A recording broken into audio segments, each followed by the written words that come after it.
Good afternoon, everyone. Welcome to the Sports Wave Network and Sports Corner with the Conn Man. I am your host, the Conn Man. And this afternoon, I have with me a very special guest. He goes by the name of Ed Roderigues. Ed, how you doing?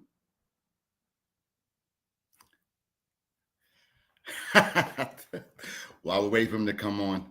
Can you hear me now? Yes, sir. Yes, sir. Okay. All right. First and foremost, I want to thank you for coming on my show. I know you are very busy, and it's a great honor to have you on my show.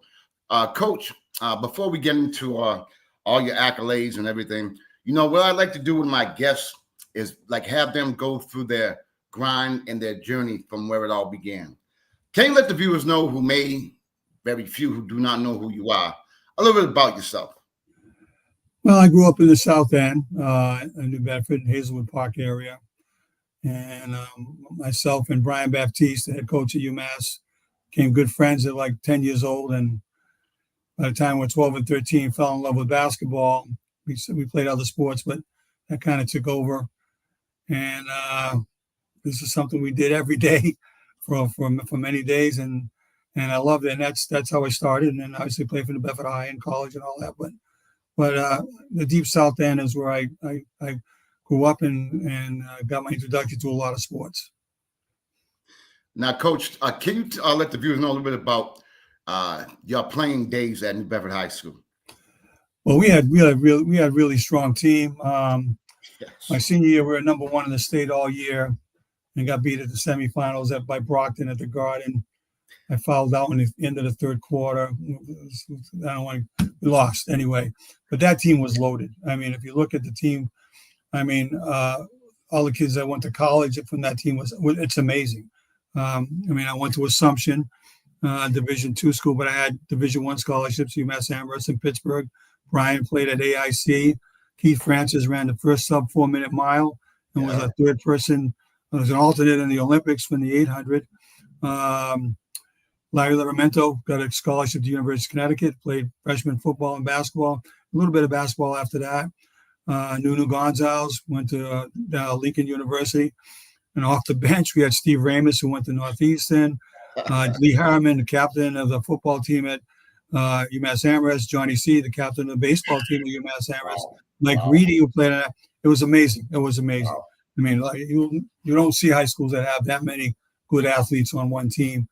And we scored 100 points 7 times that year. And we had a kid on our team, Dwight Majetti, became Dwight 100-point Majetti because he would get that 100th point a lot. And we were really good. We should have, the team that won the whole thing, we beat Lexington and up at Lexington. They won it, and the Holy Name, the state runner-ups, we beat at New Bedford by about 30. They had Marvin Safford who ended up signing USC. Oh, yeah. And we played at that old gym at the high school. It was tremendous home court advantage. Very rarely lost there. It was a small gym with a track around it, cut off the corners. The place didn't hold 700 people, but every game was a complete sellout, and it was a lot of fun. Now, what made you decide after your outstanding high school career? What made you decide to go to Assumption? Well, I went to prep school in between because I majored in high school in basketball, soccer, and baseball. So my grades were okay, my SATs are okay, but they could have been better. So a lot of schools suggested I go to prep school. So by going to prep school up in Maine, it was called Nottingham's Academy, which at that time was very strong. We lost in the New England finals to St. Thomas More. We were 19-1. Then we lost to them. Then we played mostly college freshman teams because college freshmen couldn't play on the varsity back then, and we played a lot of prep schools. So I went there, and from there, that's where I got several offers. It helped out, and prep school helped me because, again, I didn't do much studying, and when you go to prep school, well, back then, right, you had to sit at your desk every night between 7 and 9, and teachers would roam the hall, open your door to your bedroom, your room, and they would come and help you. So for the first time in my life, I studied, and I got really good grades, and everything went up, and that's how I got my scholarship. Okay. Now, after your outstanding career at Assumption College, what happened after that? Well, after Assumption, I came back to New Bedford, and actually, when I graduated from Assumption, I got a call from Puerto Rico. They thought I was Spanish, and because of my last name. So that year was 1976. They were having a summer league in June, and they were going to pick their Olympic team from that summer league, and I was invited, but I didn't go because either my parents, my grandparents, somebody had to be Spanish. I'm not Spanish. I'm part Portuguese, Brazilian, whatever. But that would have been fun. And after that, after I got out, I wasn't sure what I wanted to do, and then I ended up getting into teaching. And by default, I got this freshman basketball job at New Bedford High, Mm-hmm. and it just took off from there. I just really loved doing it, and I had a lot of fun. And this was something I realized what I'd like to do in life. Now, Coach, after that, you ended up becoming the varsity coach at New Bedford High. What was that experience like? Well, you have to remember, I was only 26 years old, and that was very, very young to be the coach of that school. And it was great, but it was a lot different as far as I had to make sure that I was mature enough and that I handled everything well. And I was very fortunate that I had a lot of good players, but a lot of nice kids. That made it easier. As a matter of fact, I heard from one today. Todd Reese was one of my first players. He reached out to me the other day, and those teams had Todd Reese, Carlos Martin, and Bobby Duarte, and Mark Dias was there too. It was a strong team. I was lucky. Like, I'm an athletic director now, and I try to tell my coaches, don't sell your soul to win a game. In other words, you treat Michael Jordan and you treat Bobby Smith the same way. And if Michael Jordan doesn't make practice or do that, he doesn't play. And so that's easy to say, but it's hard to do. I was lucky because I had so many good players that I was afforded to maybe do something like that. And Coach, I got to thank you because you gave me my first coaching opportunity. That year was great. That was tremendous. What a great team. What a great experience watching you coach. At that time, I thought was one of the best teams I ever been a part of. And that was a great run. That was the outstanding run. If I recall, I'm sure you will correct me. We ended up losing to Brockton. And I think they had a guy by the name of Curtis Jackson. That was later on. Yes, they had Curtis Jackson. These teams, like today, unfortunately, the high school teams don't have the really strong Division I players anymore because they go to prep school, which is unfortunate.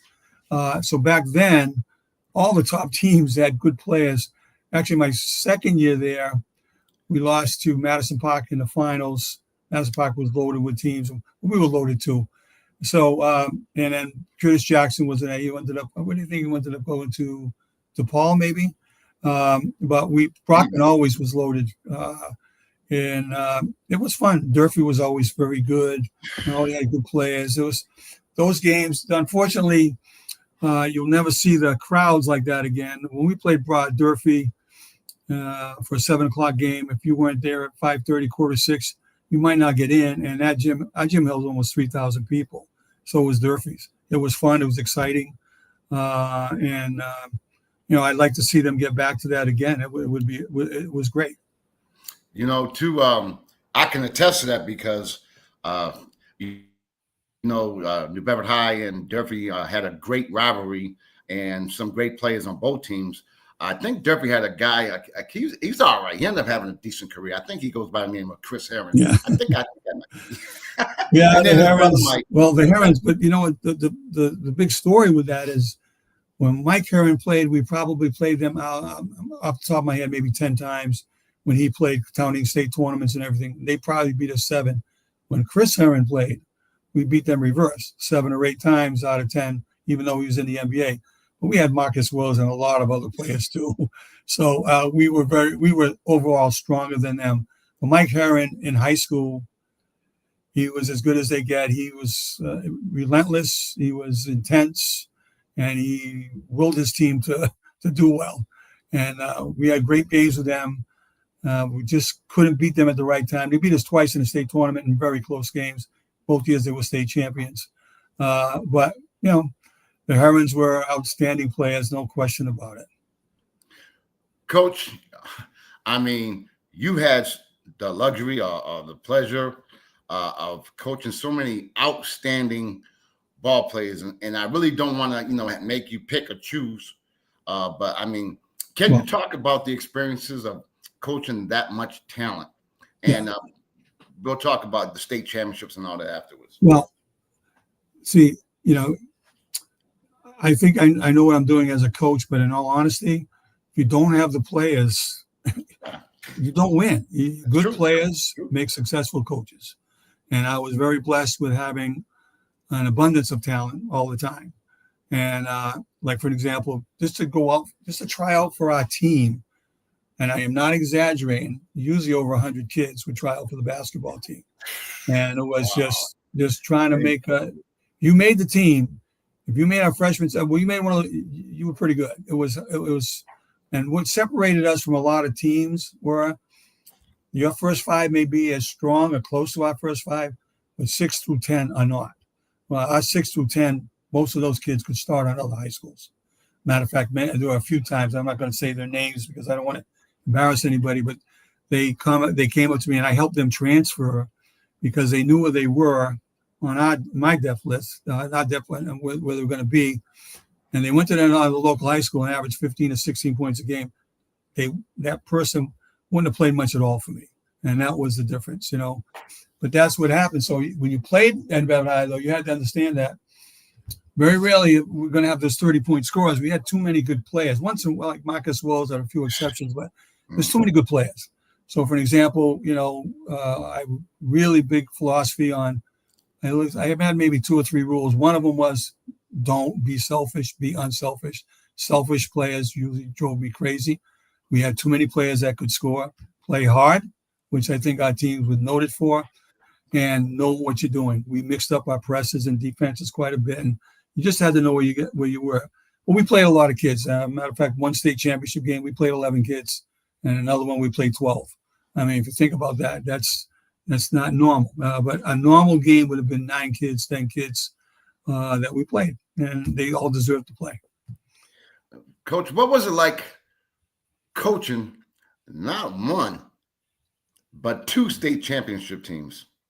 It was great. It was fun. It was,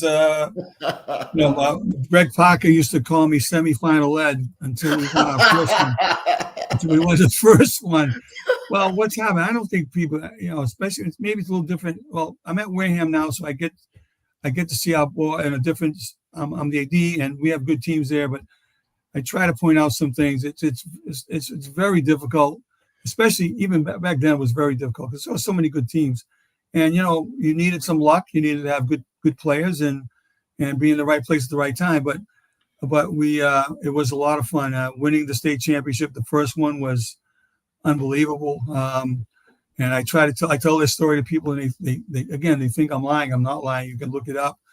We had we had 30 buses follow our team to the state championship game. 30, fan buses, not 1, not 2, 30. Okay.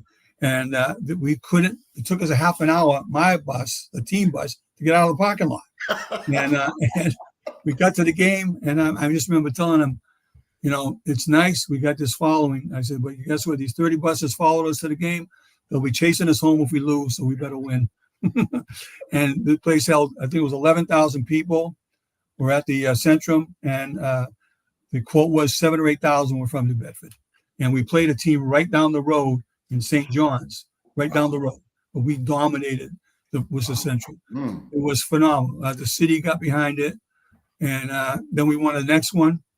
And then the third one, we could have won the third one. That third one, that team was loaded, but we had an injury to Marcus. And we had another injury right at the wrong.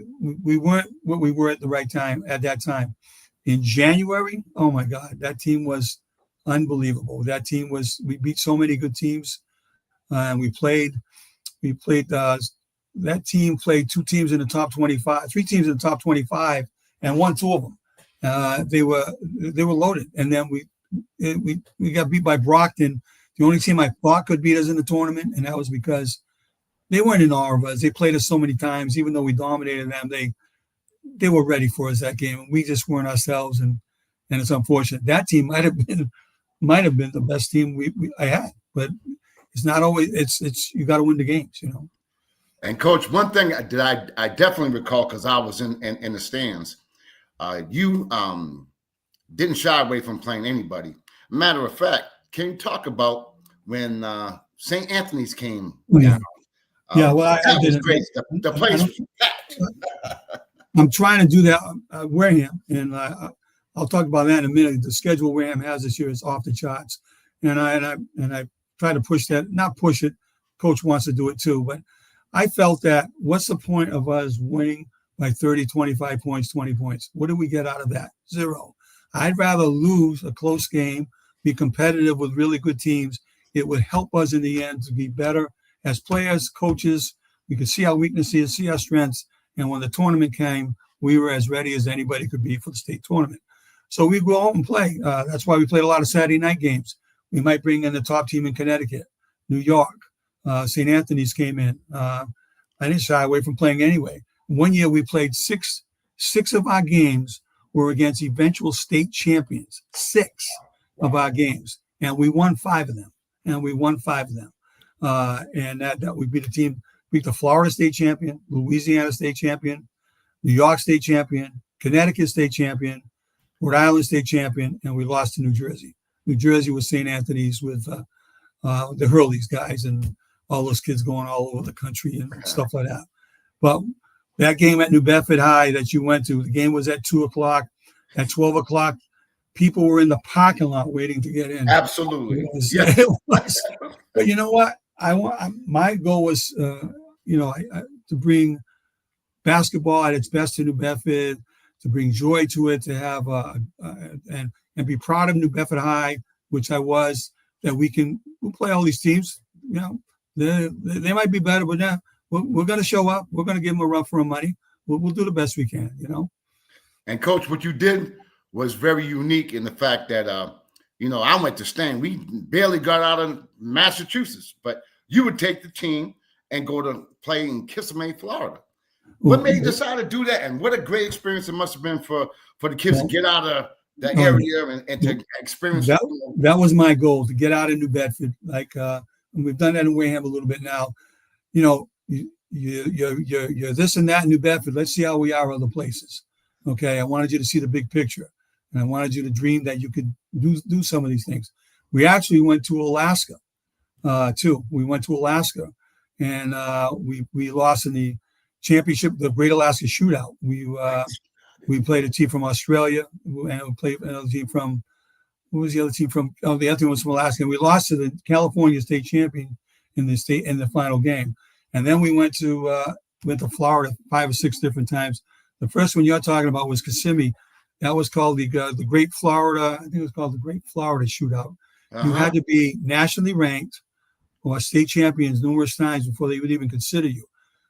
So we got in, and we were the 8th seed out of 8 teams, right? And the first game we're playing the top seed, which is Boyd Anderson from Fort Lauderdale. They have the Gatorade National High School Football Player of the Year. They have several Division I players. They started 5 kids between 6'4" and 6'6", and they looked at our end and they said, "Uh-oh, they're going to kill us." Well, our pressure defense screwed them up. We're up 18-6 before you could blink an eye, and we held on to beat them. They were ranked 12th or 13th in the country. We won that game. Then we played Carr High School from New Orleans, who was, oh my God, I called my wife and said, "I don't know what I did to these kids." They were 6'9", 6'8", it was unbelievable, right? And they were already 19-1 or something at Christmas time. And we beat them. They couldn't handle our pressure. We ended up beating them by 2 or 4. We made it to the championship game of that prestigious tournament. We got beat by 3 points, 3 or 4. It was a close game to another state champion. And it just gave our kids a lot of confidence that they could believe that we could play with anybody. And I wanted our kids to go to college. I wanted our kids to get noticed by different colleges, by that New Bedford was good. That we're good because not because we have a good coach, it's because we got really good players. And hopefully these players can move on. Before we go and talk about Wareham and everything, I got breaking news. Coach, I got breaking news for you. You know, I had someone contact me. Well, I contacted them, and they wanted to say a few words. Check this out. Time-wise, I couldn't do it, bro. But if you want to relay this message to him for me, great coach, better man. Help shape my love for the game and help me to understand how to use my talent to reach my fullest potential. One of the main reasons why I love to teach the game of basketball because he was a great teacher to me. Also, there has never been a time where I needed him and he wasn't there for me. He's the best, and I consider him family. Uh, that individual is Brian Rudolph. Oh yeah, well, Brian was one of my favorite players. He became like literally almost another son for us because there was one summer there between his junior and senior year. Christ, in July we went from Chicago to New Jersey to New York it was all over the country, and I enjoyed coaching him. It was one of my best players of all time, no question. And his intensity for the game and his love for the game was great, and I loved coaching him like I did a lot of kids. But he was one of my favorite players, and I'm thankful that he did that. Believe me, the feeling is mutual, and he's become a really good coach. I watch him coach. He really gets the best. I look at coaches, and how I define define a coach is do the kids play hard for them, and do the kids get better? If they get better, then I know that coach is doing what he's supposed to do. And Hey, when you John, play for Brian Rudolph, you get better. we got your surprise on. Oh, coach, I think we have a surprise. Uh-oh. Hey, Coach. Todd. Hey, how are you doing, Todd? How are you? I'm good. How are you? Good. This is one of my favorite first players. With him and Carlos were my favorites. The backcourt was phenomenal. They weren't the tallest in the world, but they did the job. They were both very quick, both very athletic. And guess what? The last thing I wanted to say was they're both good kids, good people. Matter of fact, when my Rebecca was born, they got them a little outfit for her, and brought it by the house. One of my favorite all-time players. Thanks, Coach. Now, Todd, my man, Cuz, thank you for coming on the show. What was it like playing for Coach Roderigues? Well, it's funny you should ask me that question because I'm in a project now at my house in Los Angeles where I'm cleaning the garage and I'm going through all my I had clippings, and then I found my grandmother had a scrapbook with everybody she knew. You were even in it. That's how bad it was, Michael Consaccio. Hold on a minute now. So I went through all the stuff, and I had coached for 3 of the 4 years I was in high school. So it was great having him as a coach. I mean, he took Carlos and I under his wing and showed us how to be leaders, basically. Because he had the same relationship with his was Brian Baptiste your point guard? Yeah. So he had the same kind of relationship that Carlos and I had, and it was great. So he knew how to talk to us about everything. So it was a fantastic year I had. And like I said, I was lucky when I first started out that I had good teams, good talent, but I had good kids. That makes a big difference. And when you're a young coach starting out, it makes it a lot easier for you. And Todd was was a great player. Ended up going to Babson, and then he wanted his real dream of what he's doing today, and he moved on to USC. And that was a big move. That was a big move, Todd, to do something like that. Yeah, I wasn't heavily recruited. You basically got me into Babson with Serge DeBarry. Right. And I could see myself playing there and having a great basketball career. I just wouldn't have learned anything that I knew I was going to be later in life. In addition to finding all these New Bedford high school clips, I found a few Babson clips and cutouts, and people have sent me stuff. There were 12 games in our season, or 24 games in our season, I think. And I played in half as a freshman. And I was like, 2 points, 4 points, don't Right. play. So it was interesting to see all that. But I knew that Babson they wanted me there, but they were trying to make a communication degree out of a film degree, which wasn't going to work. No. And it was like classes I had never taken before, like probability and statistics, microeconomics, macroeconomics. I saw the report, what they call report cards in college, whatever they call them, my worst grades of my life. I was like, and I luckily met somebody at Babson College that knew the director of admissions at USC. So it was kind of a lucky transition that I could make. Now, both of you, this is a question for both of you guys. New Bedford High has been known for so many guards. The guards play has been remarkable. Coach, if you could, can you let the viewers know maybe some of the guards that play for you that maybe the viewers may not know about? Well, it seemed like every year my strongest points on the team, were the point guards or the shooting guards. Mm-hmm. It's amazing. And, we're not known in the Bedford area for our large people. I was going to bring that up. Cape Verdeans and the Portuguese level out at a certain height. And we don't really get those 6'9", 6'8" kids, but they're good athletes, really good athletes. And I had so many good point guards. And in all honesty, in high school, the most important position is the point guard position.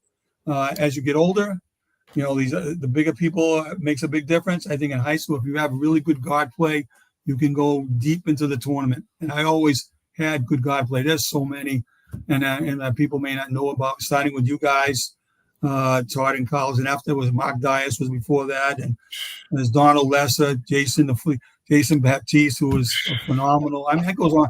Wayne Pina, and I don't want to leave people out. That's what I know. I'm going to end up doing that. There were just so many good players, all the way through. Obviously Brian Rudolph and stuff, and then it goes on and on. And I was lucky. Like I said, I mean, like I made this comment before. Good players make successful coaches. You can't win. I don't care how well. Look at Bill Belichick. How's he doing in North Carolina? Not too good. Not too good. You've got to have the players. Coaches can bring out the best in the players. Don't get me wrong, but you still need the players. So now, what's your take on that, Todd? What's that? What's your take on the outstanding guards? I mean, I think Coach nailed it right at the part where he said Cape Verdeans and Portuguese were like, 5'9" tops, 5'11". Mark Dias was maybe 6'1". Yeah. And we played him at forward, so he wasn't even a guard. He was playing shooting forward, because it was my junior year, which was Coach's first year as varsity coach. It was me and Rick Nobry, but Feets was hurt at the beginning, so it was me, and I don't even know who started with me. Donald. Was it Donald? Yeah. Rich Nobry was a good. Now here's another one. Rich Nobry was a very good player. Yep. But you wouldn't. I'm unassuming. Let me put it that way. He was a really good player, and it goes on and on. That team lost to BC High at Brockton in the center. BC High ended up being a state runner-ups. That BC High had 4 Division I players on that team. One going to Northeastern, BU, Holy Cross, and then the other one was Assumption. And that team was 6-7. They were lower. We lost by 1 or 2 at Brockton, and they ended up losing in the state championship to, I think, not Cambridge. I don't think Pat Ewing was done already. He was gone already. I'm trying to think who they beat them, but they made it to the finals, and that was his junior year. In his senior year, we lost in what they called the state championship game with Madison Park, and I told Todd, I was talking to Todd the other day. I said, I wish I had you guys 10 years later, because I was a better coach. Just naturally you're better at what you're doing. And they psyched us out actually at Taunton High School. They came in with these boom boxes. They surrounded us at half court, trying to intimidate us and stuff like that. You remember that? And I do not, but thanks for reminding me. Oh yeah, I remember it. And it was crazy. It was crazy. And we lost by 3. We didn't play nearly as we had beaten Boston Tech in the game before. who had Butch Wade going to started at Michigan. He was a 6'7" kid. Okay. And we beat him in a great game, and then we lost to them in the finals. They were good too. They had a really good guy. What's that little guy's name? Greg Simpson, I think his name is. Yeah, Madison Park. Greg Simpson. Madison Park. And Smooth. They call him we lost Smooth. like 3 points, 4 points, whatever. I mean, I was looking at the clippings because I was going back through memory lane, and I saw some of the Madison Park stuff. I didn't realize we at one point were down by 17. Yeah, we cut it. It was right. It was a good game though. 3 or something. That's 3. Yeah. Yeah. That was at. I was at they that saw game the crowd. It was at Taunton High School actually, and it was the crowd was tremendous. Somebody showed me something the other day from it. I have and a lot of great players in it. picture. Yeah, it was. It was actually Boston Tech had split with them in the regular season, and we were picked to win that game, I believe. But it was a close game. It was going to be a close game. But I wish, again, had that team later on, it would have been the result might have been a little different. So that was the last game of my career, basically. Yeah. I mean, I could say Babson was my last game, but that was my real last game where I was, part of the team, a major part of the team. And I have completely wiped out any memories of that game. Yeah. Like people tell me stuff and I don't remember any of it. Well, I got a game like that I coached. We lost in the South Finals to Bridgewater Raynham. We were up by 8 or 10 points with like 2 minutes to go, and we lost.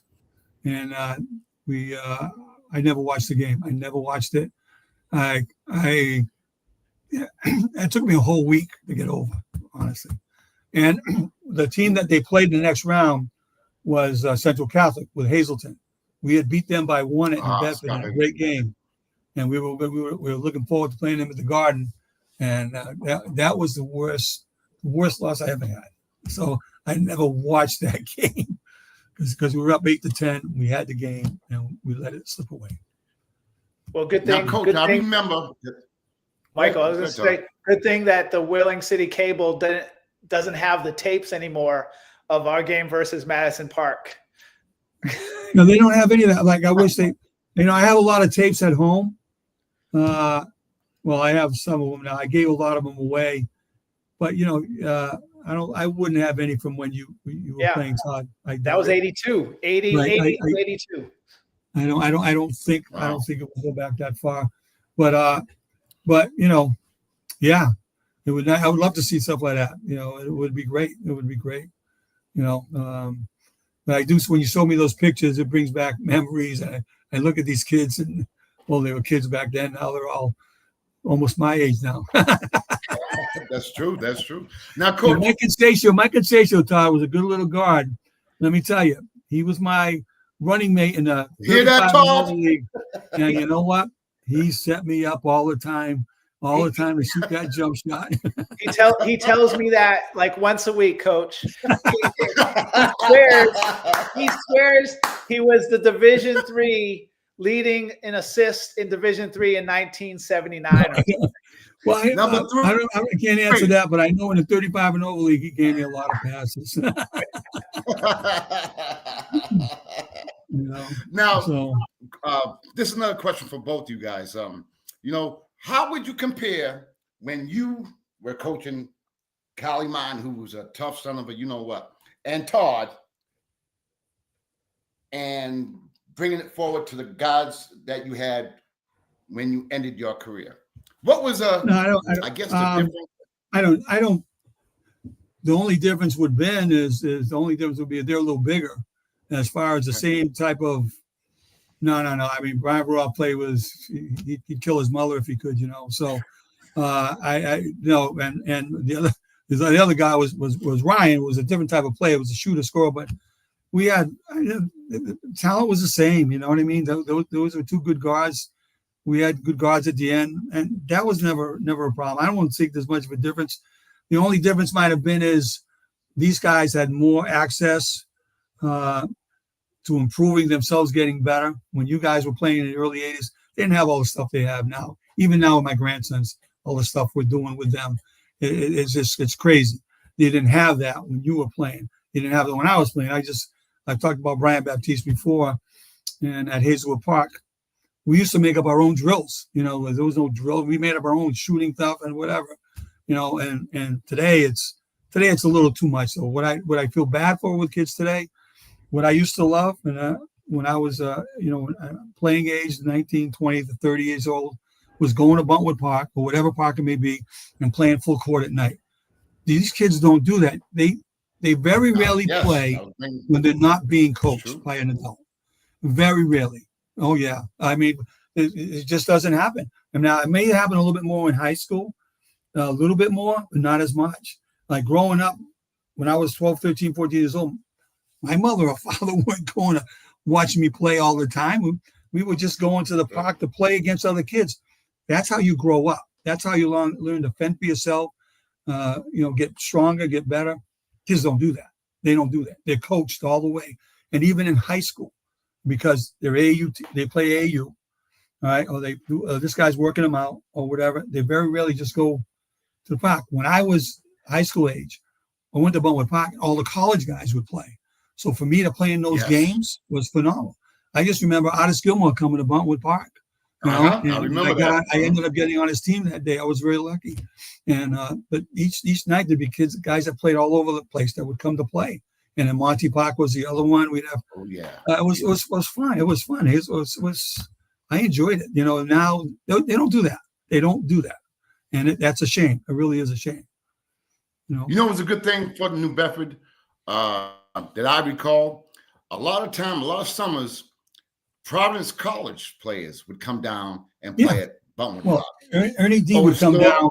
His roommate was from Dartmouth, and he would come to Buntwood Park. And oh my God, it would just be phenomenal just to play. And people today, they have no idea about Ernie D. You want to see a player that was just an average looking guy that could play unbelievable. Rookie of the year in the NBA, and he looks like a 5'10" Portuguese kid from the South End. You know what I mean? And he's rookie of the year in the NBA. And he would come. Matter of fact, in college, I covered him a little bit. That he was a freshman. I was a freshman. I didn't play that much in that game against Providence College, but I just remember a pass early in the game from near midcourt behind his back to Marvin Barnes. It was from a sellout crowd at the Civic Center. It was unbelievable, and it was a treat to play him. And then he would come down to New Bedford here and there because he had ties, but he was. It was fun stuff.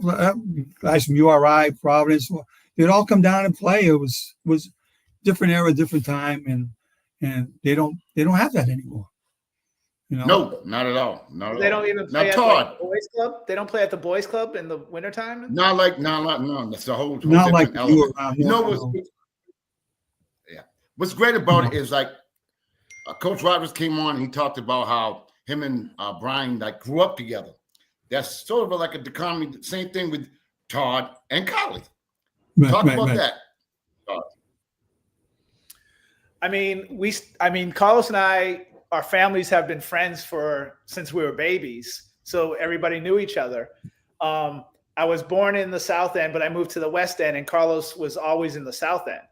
But we knew each other. And as soon as we played Little League basketball, we were, we knew each other. We were just like best friends right from there. So I think it was like 8 years old, we started playing for the Verdian Vets basketball, and we're teammates ever since. There was never a time where we were on opposite teams, except at Monty's, at Buntwood Park, at the boys club. But we were always on the same team for 10 years. And you also, Todd, when you were growing up, when you were in 8th grade or 7th grade, was there any doubt in your mind you were going to go to New Bedford High and play basketball? No, that was the goal. That was unfortunately, that's not the goal anymore. I mean, for example, when these kids were growing up like you and guys after that, maybe right around Brian Rudolph after that, all the way till then, that was your goal. I want to play for New Bedford High. I'm going to play for New Bedford High. I'm going to play. Now, it's not like that anymore, and I'd love to see that come back to that again. That's what made New Bedford High good. All the kids that were really good played together, and then they all, as a group, came up to New Bedford High. Do they all go to private school now? Well, they go to all the schools in the area. Then Bedford, Boat, Stang, prep schools. It's just not the same. Like when you were growing up, I very rarely lost a kid to another school. Right. They went to New Bedford High, period. If you were a basketball player. If you were a fringe basketball player, maybe not because you weren't sure you were going to play. But if you were a really good player, that doesn't happen. That's not the case anymore. Although New Bedford High is loaded this year, they should have one of the best teams they've had in years. Yeah. So I'm at Wareham. We're playing them. We're playing New Bedford High this year. Oh, Yeah, New Bedford High. What I've done at Wareham, I've tried to do what I did at New Bedford. We're trying to play like we're the small school, but we're playing Brockton, New Bedford, Bishop Hendricken, Charlestown, all these teams. It doesn't care. We lose, so what? Well, our goal is to be state champion in our division. And the coach is ready for it. The kids are ready for it. I don't know what we'll do. I'm looking forward to the New Bedford game because it'll be fun for me. The only problem is, I'm an AD at Wareham, but my heart's in New Bedford, so it's tough. And your name's still on the court, right? Yeah, and the Wareham team will be sitting right in front of my name. But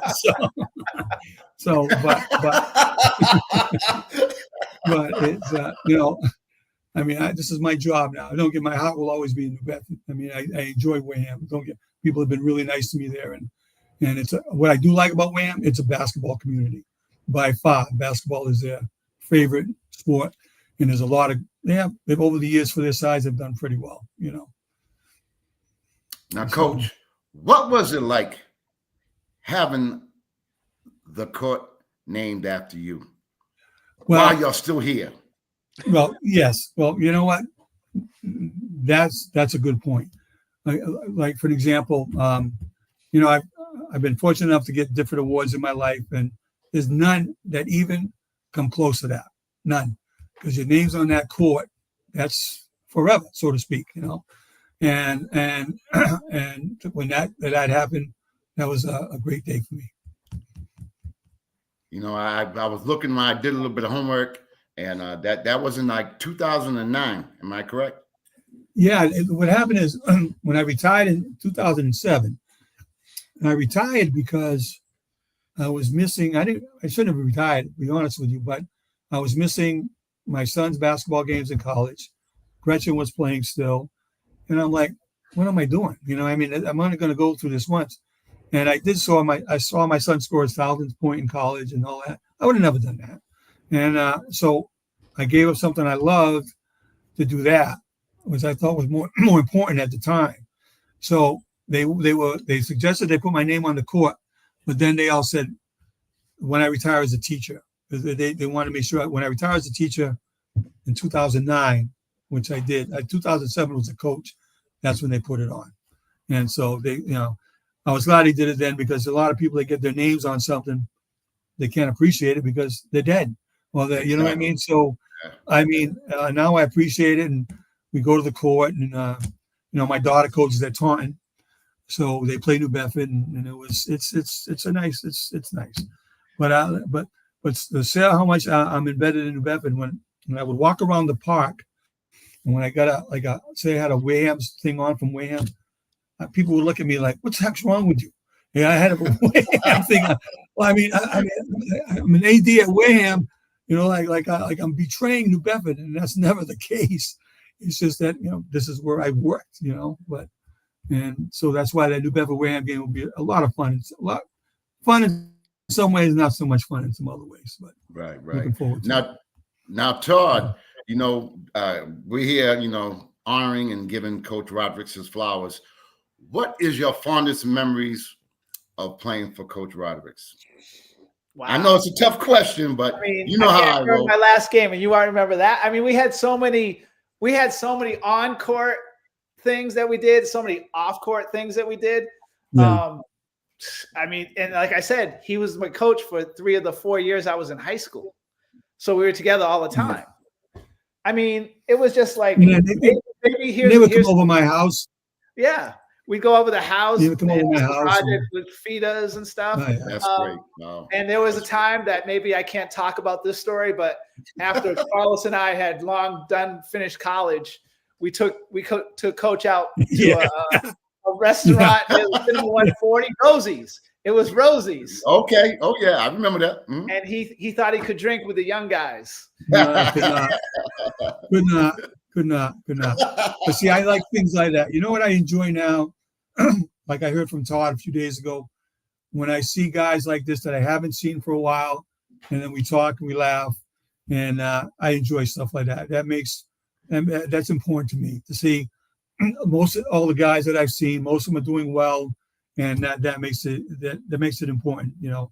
And sometimes a lot of them, what they do say to me is they understand sometimes, you know, why I did certain things or whatever, and that's what it was. But it's nice to see people that have played for me that are doing well, and I enjoy seeing them on the outside. It's great.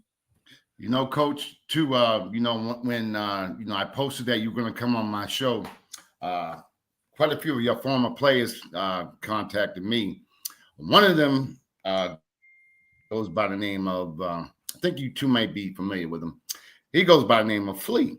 And Flea, and hey, God. If you don't know Flea is very shy. He don't like to do, he ain't about that. But he made it a point to let me know that, you know, how much he respected you, Coach. And, you know, he said, you are the man. Well, he got his shot.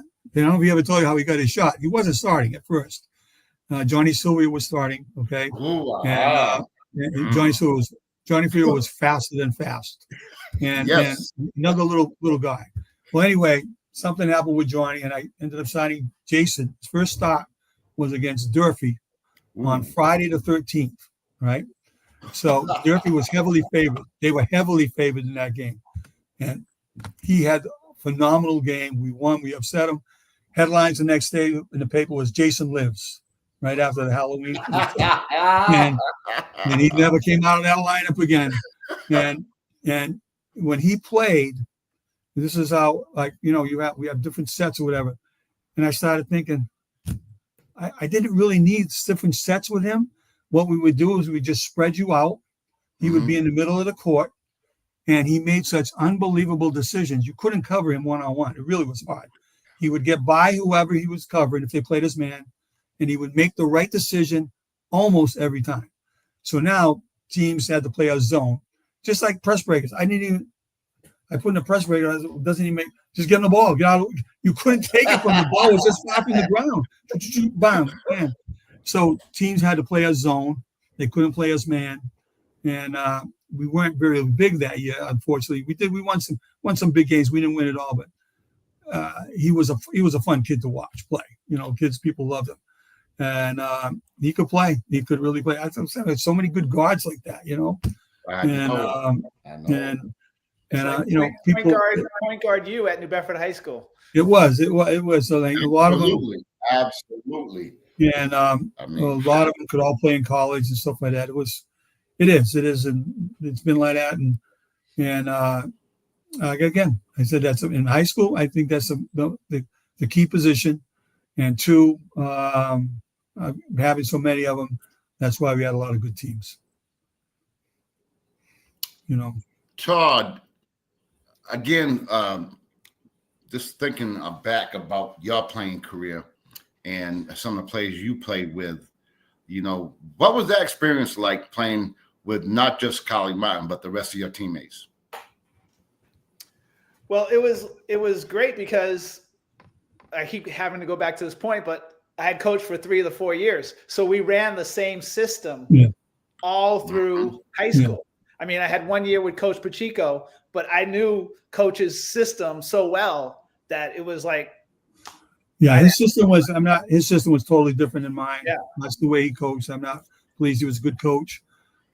My goal when these guys were coming up is, I'm like, man, I have all these good athletes. I'm not going to play Bishop Stang or Dartmouth or whatever it may be to a 52-45 game. We're going to score 92, and I don't think you're going to score 92. So this is what I got. So I had all these quick athletes, and our goal was to get in your face, full court, do different things, push the ball on offense, play unselfish, and that's how we played. And I thought that was our strongest strengths. And I thought that's what I tried to coach to them. This is what we have. This is who we are. And to me, if I did it the other way, I was like holding you back. I didn't want to hold them back, you know. And I figured, I called it like organized chaos. In other words, it looked out of control, but it wasn't. We knew what we were doing. We had certain things we were all doing, and that was our goal. And playing that way, you could play more kids too, and it was fun basketball. It's fun basketball, and that was my goal. Coach, looking back on, I guess you coached over 30 years. If you could, I guess, kind of break it down, what were your fondest memories being a coach for 30 years, winning? Well, my fondest memories as a coach is when I saw the teams improved, so that at the end of the season they were playing so much better, and then they could beat teams that they might not have been able to beat early in the year, and then the players improve, and hopefully the players can move on and play in college. Those are my fondest memories, that we play against these teams that may be over our heads, especially those national teams, but we could compete with them. And those were my best memories. And then winning a big Durfee game, it's like nothing like that. It was nothing like that, because winning a state championship obviously was a big thing, but winning those regular season games were great. And I just like to see that the kids worked hard and improved, and I liked practice. I loved practice. I really enjoyed practice, and I just loved all the different aspects of it. So my fond memories were that the kids would do well, play hard, and we'd beat some good teams. Now, Coach, how was it like coaching your son? Well, luckily, this is my if somebody's going to coach your son or your daughter or whatever, there's two things. Either they got to be one of the better players or one of the worst players. If they're in the middle, you're in trouble, because now you're going to play them over kids that they shouldn't be playing. Well, in Ryan's case, I didn't, when he was a pretty good player all the way up, and then when he was a sophomore, I could have started him. He had 3 or 4 games early in the year where he had 3 or 4 threes in each game, 17, 18 points off the bench, and people were bugging me to start him. And I said, no. I said, there was a senior in front of him, a nice kid, was a good player. If I start him, it's not worth it. And he's going to play, and that's what I did. But coaching him was a little different. I was tougher on him. The kids tell me this later on. Brian Rudolph will attest to that. You were so much tougher on him than anybody else. I said, yeah, of course. And I also just told him, I said, listen, you got to play well, because if you don't, they're all going to say you're playing because I'm the coach. Yeah. Right? Absolutely. So you're going to hear that. You're going to hear that. So now you got to prove them wrong. And he was tough enough, and he did. And he had great junior. He got scholarships. You don't get scholarships. I don't get them the scholarship. You get scholarships because you're a good player. And it was fun. It was enjoyable. My wife wasn't so much didn't enjoy it as much. I've learned a lot with my grandkids now. I was probably too tough on Ryan. You know what I mean? And a lot of these fathers are and mothers are. And the more and more I think about it with my little guys, they're good players coming up. I try not to do that at all. It's tough. It's tough not when your own kids not to be over too much. That's why there's a good book out, The Ride Home. All people growing up that have kids that play sports should read that book, The Ride Home. It's about, think about it, after a game, you're in that car. Yeah. Why'd you miss that layup? Why'd you throw that pass? Yeah. Why'd you do this? Why'd you do that? And I say, oh my God. What happens? You're doing to that kid? Kid's going to hate it. You know what I mean? Yeah. And that's what happens. So it's tough coaching your kid. But luckily, he was one of the better players. And on the other end, if they're not so good, it's easy because you don't have to worry about it. But if they're in the middle, that's a tough thing for that coach. It is. You have kids. Did you ever coach a kid? Anybody? Todd, you ever? Yeah, I coached my daughter a little basketball and a lot of soccer. Okay. But I was never the head coach. I was more the assistant coach because I couldn't be there all the time. But yeah, it was tough. It was like that ride home is like, how do I bring up the subject about she didn't see the open man in the corner. Yeah.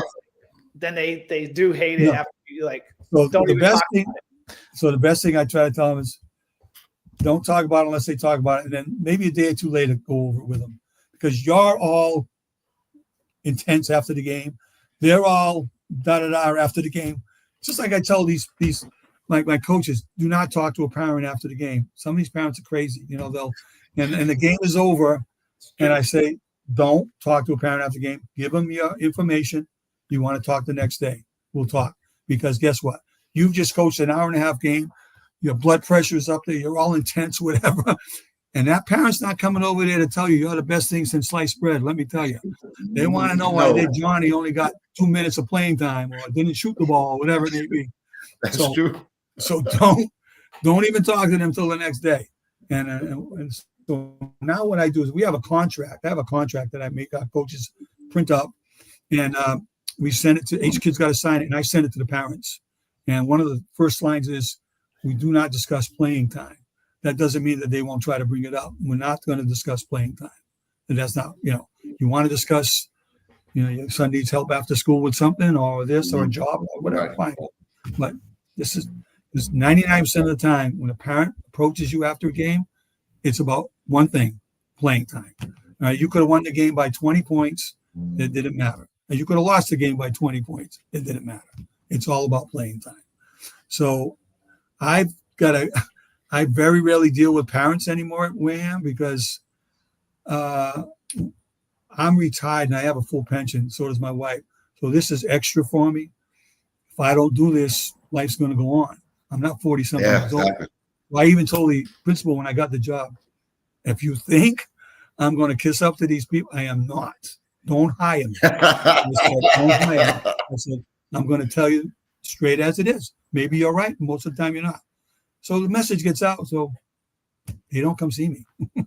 Coach, I think you were the same before you got full pension.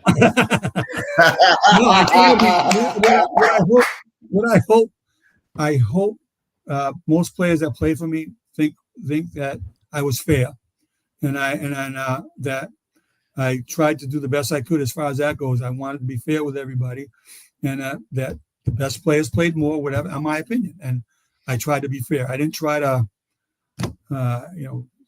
screw a kid because I don't know, some political thing or whatever. It was, this is it. You're a good player. You earned it. You play. And you beat the other kids out. That's how it was. I felt that I was fair. That's one of the things I wanted to be known that I was fair. My teams played hard. We practiced hard, and that we stuck together. We were unselfish, and we had a lot of fun.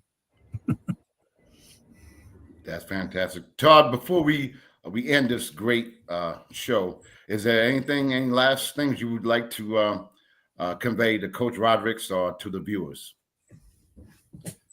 I mean, just being here with you two is fantastic.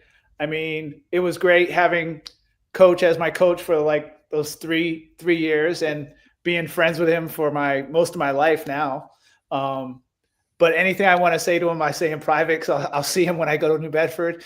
But it's good to be here. I'm glad I heard some stories I had never heard before. It's next time we get together, Coach, can you not wear the purple? I can't take it anymore. Well, I'm at work. This is my office. Behind me is. Yeah, I know where you are. I don't care. I don't want to see you in the purple. No, I won't. I try. Believe me, it's funny. It's like my closet at one time was all red. And when I used to wear it down to Wareham, they go, "Why you got red on? Why you got red on?" I got red on. I even had a red car, and I'm like, "Well, this is new." So now it is what it is. But I mean, oh no, and it's funny. My heart. Well, I'm actually on the Hall of Fame committee for New Bedford. My heart always bleeds New Bedford. This is who I am. This is who we are in our family, and Bedford's been really good to me and my family in general. And I'm so glad I was able to coach a lot of these good players, good kids. And like I said, I enjoy seeing them later on when they're adults and they're successful in what they're doing.